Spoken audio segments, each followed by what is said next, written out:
चला मग आज ना पालक डाळची रेसिपी दाखवते तुम्हाला। सर्वात आधी सोपी आहे, खायला पण चविष्ट आहे।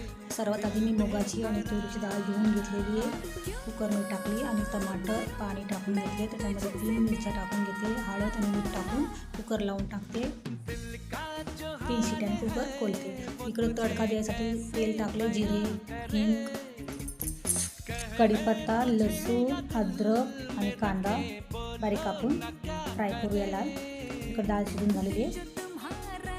इकडं सुके मसाले टाकले, काश्मीरी लाल मिरची, घाटी मसाला, हळद, धनिया पावडर, गरम मसाला आणि थोडंसं मीठ चवीप्रमाणे तुम्ही त्याच्यात टाकू शकता। मग त्याच्यामध्ये पालकची भाजी कापून धुवून घेतलेली आहे, ती टाकून दिलेली आहे। मग त्याचं पाणी सगळं आटलेलं आहे। मग त्याच्यामध्ये मी डाळ टाकलेली आहे।